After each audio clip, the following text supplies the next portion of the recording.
እርሱ ፍቅርን ከሚኖሩት እንጂ ከሚናገሩት መሃል አይደለም። ለፍቅር የከፈለው ዋጋ መልሶ እስኪከፍለው ድረስ ብዙ ችግሮችን አሳልፏል። ለፍቅር ሲል ዝናውን፣ ሰላሙንና ወላጅ አባቱንም አጥቷል። ከሀገር ወጥቶ ተሰዷል። በሰው ሀገር እስር ቤት ገብቶ ለዓመታት ታስሯል። ለፍቅር ሲል ብዙ ዋጋ ከፍሏል። በርካቶች የሚቀኑበት፣ በርካቶች የሚገረሙበት ፊልም የሚመስል የፍቅር ታሪክ ባለቤት ነው። ድምፃዊ አበበ ተካ ፍቅርን ኖሯታል እንጂ አልዘፈናትም። መላጣው ጨነቀኝ ባሰበው ባለመው።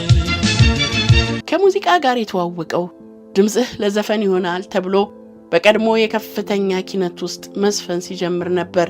ያኔ ዕድሜው 12 ዓመትን ሳይሻገር ብዙም ሳይቆይ በ1978 ዓመተ ምህረት በኢትዮጵያ ጦር ሰራዊት ውስጥ በ603ኛ ኮር የኪነት ቡድን ውስጥ በመቀላቀል መስፈኑን ቀጠለ። ይህ ስፍራ አበበን በሙዚቃ ብቻ ሳይሆን በአእምሮም በስነ ምግባር እያነጸ አሳደገው። በጦሩ ቤት ያሳለፈውን ጊዜ በአካልም በስነ ምግባርም የተሰራውበት ቦታ ነው ሲል ይገልጸዋል። ውትድርና ማለት አንድ ታላቅ ትምህርት ቤት ማለት ነው። ስርዓት ወዳለው ህይወት ራስን ከምትቀይርበት ቦታዎች አንደኛው ውትድርና ነው። ከሙዚቃው ጋር የውትድርናውንም ሳይንስ አብሬ ተምሬያለሁ ሲል ይናገራል። ይህ የውትድርና ኪነት ቤት ግን ለአበበ የሙዚቃ መማሪያ ቤቱ ብቻ ሳይሆን የፍቅርን ሀሁ የጀመረበትና የትዳሩም ጥንስስ የተጠነሰሰበት ስፍራ ነው። በዚሁ የኪነት ቡድን ውስጥ በተወዛዋዥነት ተቀጥራ ትሰራ የነበረችውና በፍቅሯ ብዙ የሆነላትን እታገኝ ሙላውን ያገኛትም እዚሁ ነበር። አበበ ይህችን መድረክ ላይ እንደ እንዝርት የምትሾር ለግላጋ ወጣት እንዳያት ነበር በፍቅር የወደቀላት። ውሎ ሲያድር ፍቅሯ ሁለንተናውን ተቆጣጠረው። በዚሁ በሞቀ ፍቅር ውስጥ እንዳለ የነፍሴ ቅኔ ነሽ እያለ ሲያቆላምጣት የነበረችው ፍቅረኛው ጥላው አሜሪካ ገባች። ይህን ያበበ ቅስሙ ተሰበረ፣ ውስጡ እጅግ ተጎዳ። የፍቅር አያልነቱ የሚታወቀው ከአብሮ መኖር ይልቅ በመለያየት ውስጥ ስትሆን ነው። በውስጥ ያለው ስሜት እንዲገለጽ የግዴታ መታመም አለብህ። የህመም ስሜቱ የሚታወቅ ሲነገር ሳይሆን ታመ ስሜቱን ስታየው እንደሆነ ሁሉ ሲል ፍቅረኛውን በማጣቱ የተሰማውን የልብ ስብራት በአንድ ወቅት ተናግሯል። አወይ ቃል ኪዳን አወይ ቀለበት ስንቱ ሲያልፍለት ስንቱ ቀረበት። አበበ ተካ በ603ኛ ኮር ውስጥ የሙዚቃ መሰረቱን ቢጥልም የውትድርናው ኃላፊነት በኪነት ቡድን ውስጥ ያለውን ኃላፊነት እየገደበው ሲመጣ በዚያ መቆየቱን ጠላ። በሚችለው መንገድ ሁሉ የጦሩን ቤት መልቀቅ እንዳለበትም ወሰነ። ጥቂት ቆይቶም ከውትድርናው ጠፍቶ አመለጠ። ራሱን በተለያየ መንገድ እየቀያየረ ትንሽ ጊዜ ከቆየ በኋላ ሙሉ ጊዜውን ለሙዚቃ ሰጥቶ በሚወደው ሙያ ውስጥ መስራት ጀመረ። ከላፎንቴኖችም ጋር አብሮ የምሽት ክበብ ቢመሰርቱም በምሽት ክበቡ ከአንድ ቀን በላይ አብሯቸው አልሰራም። 1982 ዓመተ ምህረት አበበ የመጀመሪያ አልበሙን የሰራበት ወቅት ነበር። ይህ አልበሙ ግን በተለያዩ ምክንያቶች በህዝብ ዘንድ ሳይታወቅና የመደመጥ እድሉን ሳያገኝ ቀረ። ሁኔታው አበበን ተስፋ አላስቆረጠውም። ይልቁንም የተሻለ ሥራ እንዲሰራ ይበልጥ አተጋው እንጂ።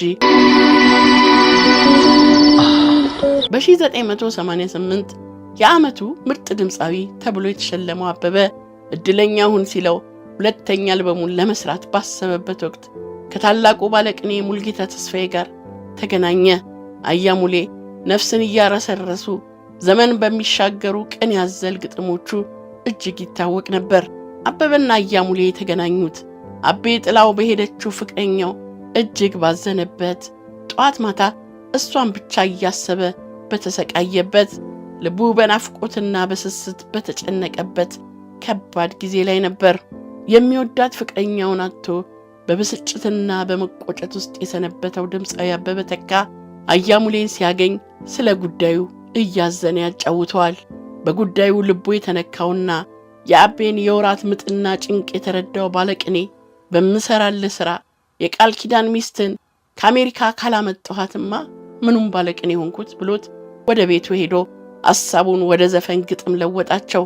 አበበ ተካም በ1988 ዓመተ ምህረት ሰው ጥሩ የተሰኘ አልበሙን አወጣ። አልበሙ በብዙዎች ዘንድ ትልቅ ተወዳጅነትን ያገኘ ሲሆን ሙሉጌታ ተስፋዬ ጠቅላላ ግጥሞቹን በመጻፍ አበበ ብርሃኔ በዜማ ድርሰት እንዲሁም ሙሉጌታ ባተ በሙዚቃ ቅንብር ተሳትፈውበት ነበር። አበበ በእንባው ታጅቦ የሚያዜመው ሰው ጥሩ የተሰኘው ዜማው እውነተኛ የፍቅር ታሪክ ነው። ይህ ሥራ የጓደኞቼ ታላቅ ጥረት ውጤት ነው። እንደኔ ልጅነት የሚያጠቃው ሰው ጓደኛ የሚወድ ሁሉን የሚያምን ሰው ምክርና የጓደኛ ድጋፍ ያስፈልገዋል። እናም በእነዚህ ወዳጆቼ ምክርና ድጋፍ ነው እዚህ የደረስኩት ይላል ስለ አልበሙ ሲናገር። ምንድነው ቃል ኪዳን፣ እንዳንቺ አላየሁም፣ አገሯ ወዲያ ማዶ የተሰኙት ተወዳጅ ዜማዎቹ በባለቅኔው አያሙሌ ብህር ለአበበ ፍቅረኛ ታገኝ ሙላው የተደረሱ ዘፈኖች ናቸው። አወይ ቃል ኪዳን አወይ ቀለበት ስንቱ ሲያልፍለት ስንቱ ቀረበት።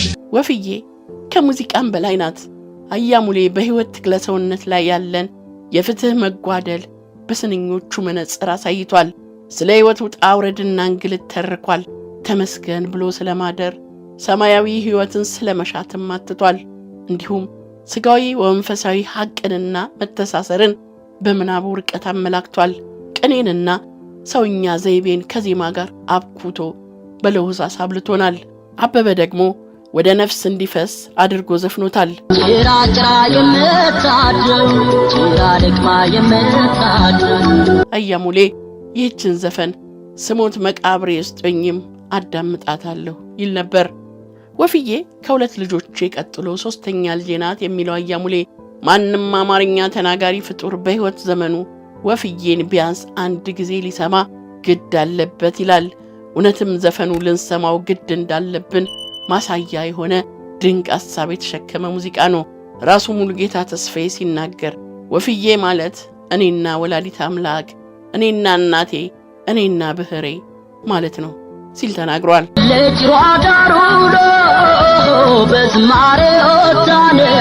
አበበ ተካ ከሚወዳት ፍቅሩ መለየቱ ክፉኛ ጎዳው። በአዲስ አልበሙ ያገኘው ዕውቅናና ዝና ሐዘኑና ብስጭቱን ሊያስረሳው አልቻለም። አሞኛል ብዬ ማዳመንኩ ብቻ እንደው ደና አይደለው። በዚህ ሁኔታ ውስጥ እያለ ከባለ ሀብቱ ሼክ መሐመድ አላሙዲን ጋር ተገናኘ። ሁኔታውን ያዩት አላሙዲን ትንሽ ጊዜ እረፍት አድርግ ብለው ወደ ለንደንና ስዊድን ይዘውት ሄዱ። ከአንድ ወር እረፍት በኋላም ወደ ሀገሩ ተመልሶ በኮንኮርድና በኦሪዮን ክለብ መጫወት ጀመረ። ትንሽ ከሰራ በኋላ ተመልሶ ወደ ለንደን ሄደ። በዚያው ከዚያች ገና በለጋ የወጣትነት ዕድሜው በፍቅር ከተሸነፈላትና ብዙ ዋጋ ከከፈለባት ፍቅረኛው ጋር ተገናኘ። አቤ ዳግም የተወለደ ያህል ተደሰተ። ወደ አሜሪካ በማቅናት ካዜመላት ከተንከራተተባት ቀንና ሌሊት ሲያልማት ከኖራት ፍቅሩ ጋር ትዳር መስርቶ ህልሙን ሊኖር ተመኝቶ የኢጣሊያ ፓስፖርትና የአሜሪካ ቪዛ በፎርጅድ አሰርቶ ወደ አሜሪካ ለመሄድ ሲሞክር በኢሚግሬሽን ሰዎች ተጠርጥሮ በቁጥጥር ስር ዋለ። ምርመራው ተጣርቶ የ5 ዓመት እስር ተፈርዶበት ዘብጥያ ወረደ።